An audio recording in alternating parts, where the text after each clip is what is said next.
All right, Dick Myers, want to get you your next round of update videos going.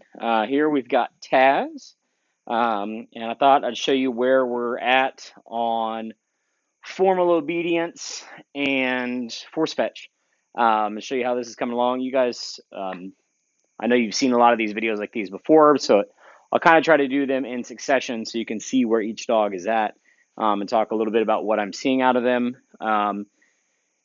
Definitely a lot of the same. What we've talked about, Taz is, I'm going to use the word strong willed.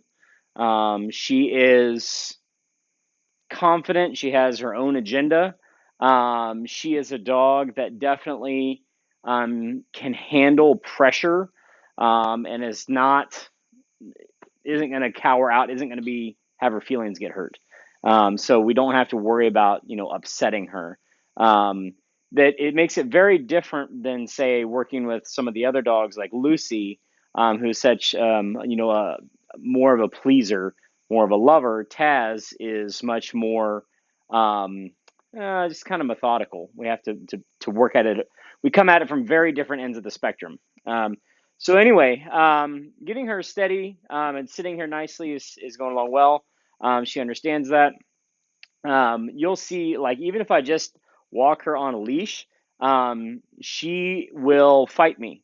That is part of her and I having this ongoing work of battling and getting the obedience to where it needs to be.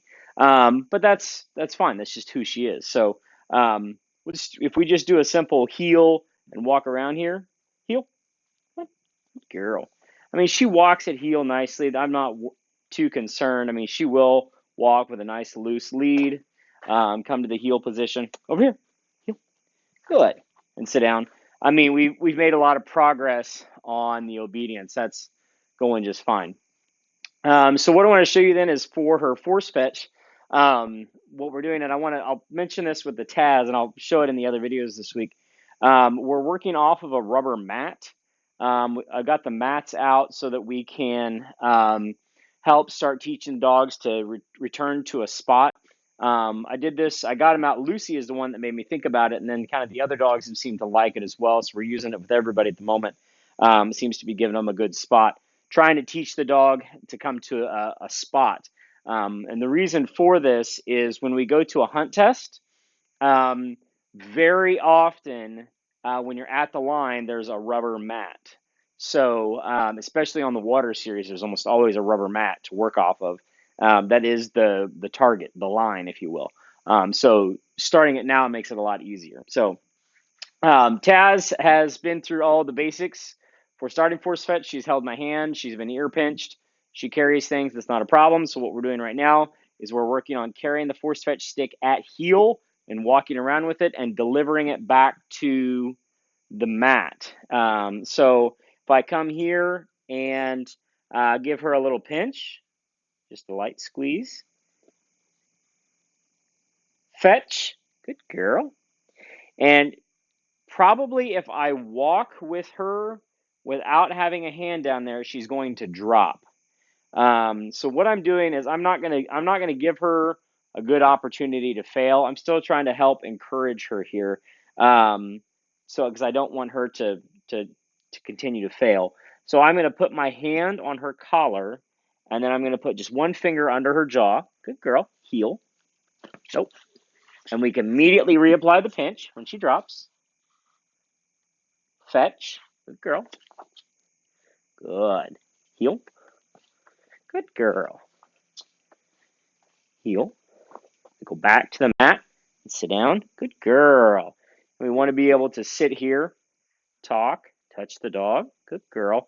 Give. Good. Good girl. So one little correction there. You can see I gave her a correction with so on a scale of 1 to 10, when I pinch the dog's ear at the beginning to take it, I'm pinching probably, say, a level 2. Just enough that they feel it, not enough that it's uncomfortable. If they drop, then I have to apply a correction. That's a corrective pressure. And so that's higher, especially on Taz. I go, 5 or 6. It's significantly more force than the first time that I want her to take it, because I want her to understand, don't do that, don't drop it. So let's do another little rep here.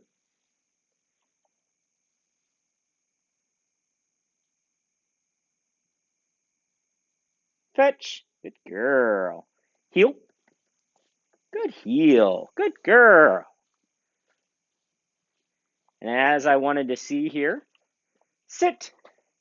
She does a nice job of doing better after the correction, which is good. So I think we're making solid progress. The fetch command, holding it, don't drop it until we get to the place. Definitely, this is a dog who's much more under control. Good girl. Give. Taz has come a long way with her formal obedience. She's starting to grow up. I mean, there's still a lot of puppy here, but she's starting to grow up and mature a little, which is nice. Her attention span is longer. Her willingness to work with me is getting better. I mean, we're seeing some good progress here. So I'm very happy. Again, I think Taz has enormous potential, and what I want to do with her is I want to be certain that we're not rushing her. I want to be certain that we're putting all the pieces in place so that we don't have any gaps in her training. But I think Taz is doing great. She's doing very well around the kennel. She is still, she does still bark when there's something exciting going on, but like if I put her in a crate right now and let the other dogs work in here, she's quiet.